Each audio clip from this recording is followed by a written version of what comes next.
আমি আতিকুল ইসলাম মিটু, সাবেক যুগ্ম আহ্বায়ক নেসারাবাদ।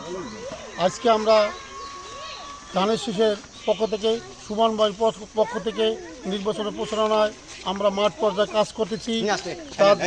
আমি একটি কথাই বলবো, লম্বা বক্তব্য নয়, যে শহীদ প্রেসিডেন্ট জিয়াউর রহমানের গড়া দল বাংলাদেশ জাতীয়বাদী দল, সেই জাতীয়বাদী দলের সার্বভৌমত্ব রক্ষা তথা সেই 7ই নভেম্বর সেই বিপ্লব দিবস এবং সিপাহী জনতার মাঝে যে বিজয় নিশ্চিত করেছে সে শহীদ প্রেসিডেন্ট জিয়াউর রহমান। পাশাপাশি সে যখন বাংলাদেশের রাষ্ট্রপতি ছিল তখন এদেশের 19 দফা বাস্তবায়ন করে খাল খালা কর্মসূচি থেকে সাধারণ মানুষের উন্নয়ন, সাধারণ মানুষের জীবনযাত্রা তার মাধ্যমে আমরা প্রতিফলন পেয়েছি।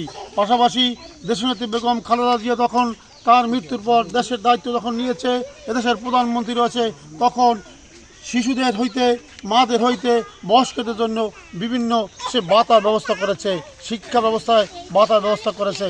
পাশাপাশি আমাদের বিএনপির চেয়ারম্যান জনাব তারেক রহমান 31 দফা বাস্তবায়নের জন্য যে লক্ষ্য অর্জন করার জন্য সে মাঠে নেমেছে এবং নির্বাচনের যে কমিটমেন্ট দিয়েছে সেই সুবাদে তার 31 দফার মধ্যে আছে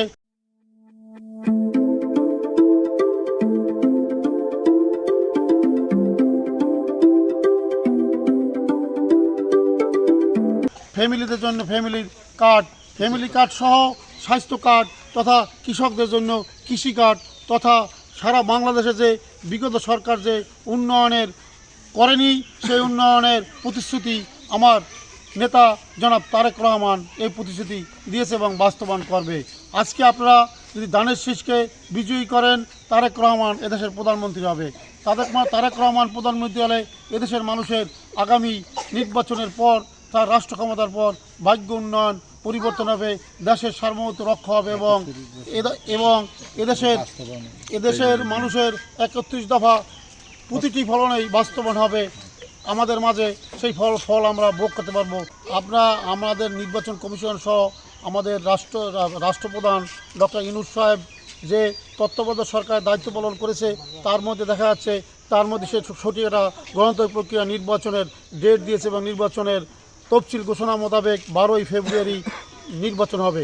আমরা নিশ্চিত এই নির্বাচন সঠিক নির্বাচন হবে এবং সার্বভৌমত্ব রক্ষার স্বার্থে এদেশের জনগণ যে ভোট কেনে যাবে সে সঠিক একটা ভোট দিতে পারবে এবং গণতান্ত্রিক প্রক্রিয়ায় ভোট দেওয়ার মাধ্যমে এদেশে একটি সরকার নির্ধারণ করবে, যে সরকারের মধ্যে আমরা আশাবাদী যে আগামী সরকার তারেক রহমান হবে এবং ধানের শীষ বিজয় হবে।